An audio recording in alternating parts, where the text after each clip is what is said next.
That whore! How dare she drug me, and on top of that use my dad's line? I'm awake, but I can't open my eyes. But when I can, she's so dead. Who even is she? Could she possibly know me? No, it can't be. Well, then how does she know about my dad? I sighed and yawned, blinking a couple of times before observing my surroundings, and to my surprise, she hadn't moved me at all. She was just sitting in the corner of my room, sewing something. It was impossible to tell. I tried to talk, but couldn't. Sam must have noticed I was awake, though, because she turned and smiled at me. Oh, you're up. She threw the stuff she was working on to the ground and hopped on the bed, sitting crisscross applesauce what? Like an elementary schoolgirl at a slumber party. Crisscross applesauce. Is that a typo or like an American thing? It's probably an American thing. Anyway, did you have a nice rest? No, I didn't have a nice fucking rest. You knocked me out. Well, duh. How else was I going to be able to calm you down enough to have a normal conversation with you? She chuckled. I rolled my eyes. Who are you? I'm Sam, silly. We've been over this. I groaned, realizing it was going to take a while to get anything out of her. No, I mean, how do you know me? Well, I can't exactly tell you how I know you, but I can give you a hint. Fine, I guess that's a step forward. You could consider me a friend of someone in your large family, she chuckled, standing up. Gears spun in my head as I thought about who this strange girl could be. I was snapped out of it, though, when Sam harshly reached out and grabbed my arms, facing them up and revealing the rows of deep cuts that consumed almost my whole arm. Oh no, this isn't good. What's not good? I asked hesitantly. Are these by choice? Her face was only inches away from mine, her eyes wide. What do you mean? Did you do this to yourself? She asked quickly, startling me. Yes. I mean, I think so. I'm not conscious when it happens, I answered finally, stuttering over my words. Oh. Okay. She said, pacing around the room like a mad woman. Startled, I sat on the bed, not knowing whether to comfort her and tell her to calm down or to throw a book at her and run.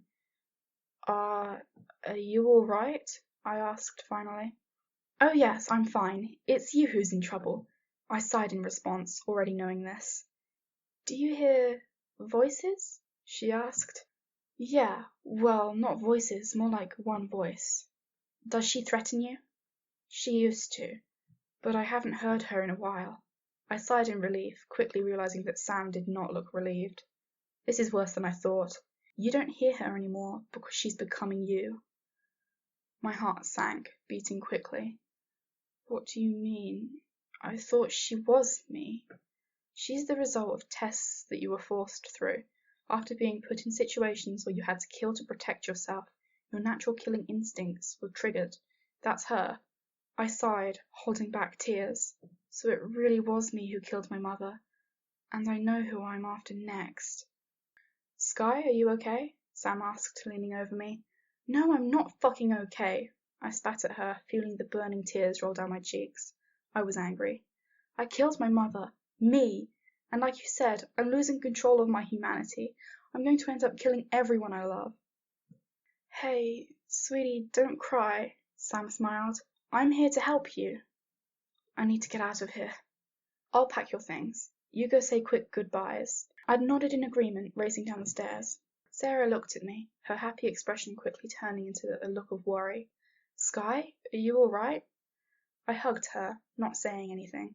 It was a tight, meaningful hug. She knew that I had to leave, but didn't question it. I have to go. Tell Rhett and Cammy I love them. It's just not safe for me to be here anymore. I smiled weakly, holding back another storm of tears, before walking back upstairs, where I saw Sam holding all of my stuff. Ready? Yeah. We walked for what felt like years before reaching a house the size of a small mansion. Sam smiled. Nothing like being home. I snarled at her, giving her a quick reminder that I had no home at the moment, and she quickly stopped smiling, walking up to the door and unlocking it. Hello? She yelled loudly, entering the house.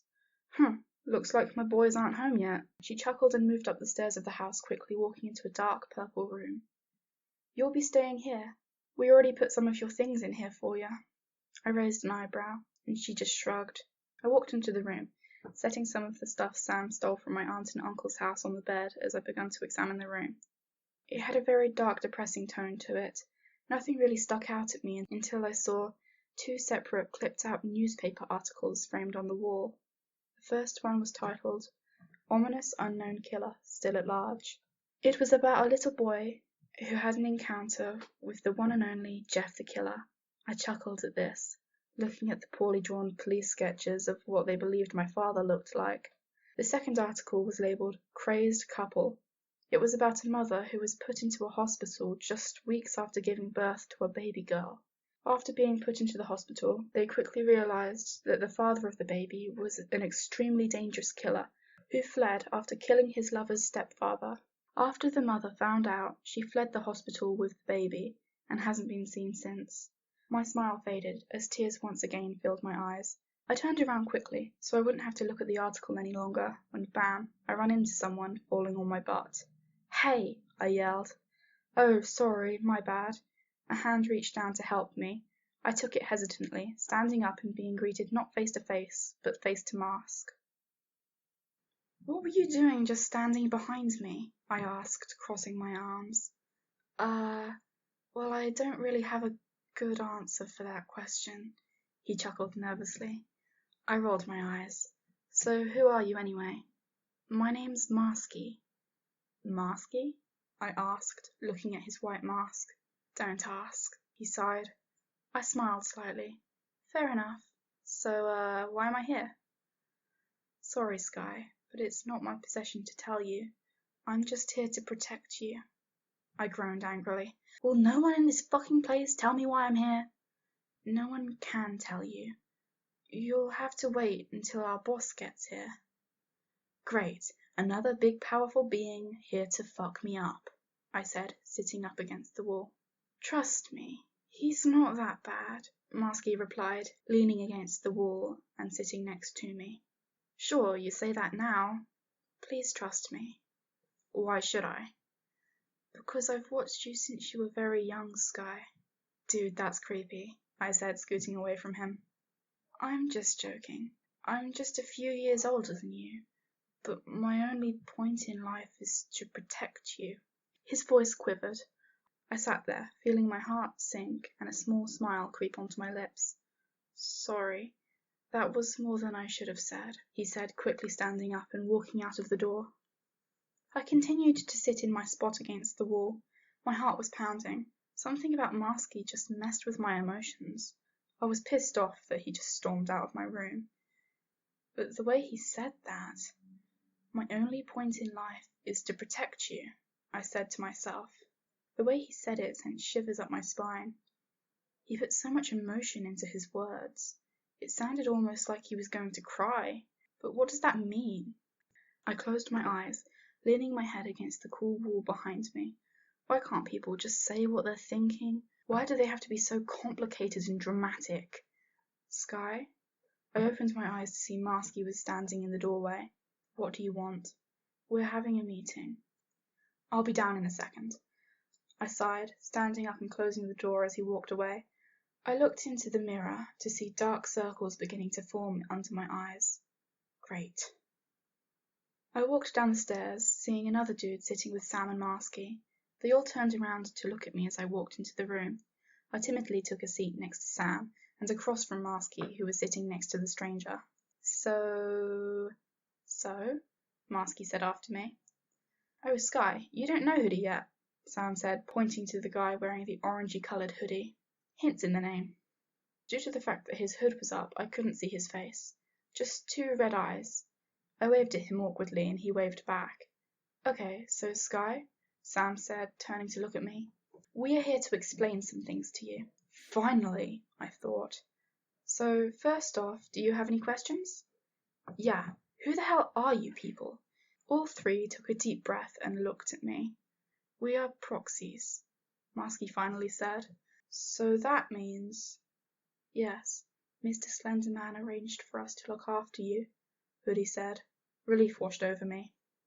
As the night went on, they, as in mostly Sam, explained how they were going to do their best to extract the evil side of me. They also explained how my ultimate goal would be to kill my father, which I already knew, and that I have the potential to be the world's best killer because of who my parents are. I finally had a grasp on what was going on. I went up to my room, feeling satisfied, and collapsed onto my bed. There was a knock at my door, of course. With my luck, the second I lay down, someone comes to my door. "Come in." "Hey, Sky," Masky said, opening my door slightly. "What?" "I just wanted to apologize for storming out on you earlier." "Yeah, what's up with that?" I asked, sitting up to face him more straight on. It's just what?" "It's complicated, okay?" "Fine, whatever.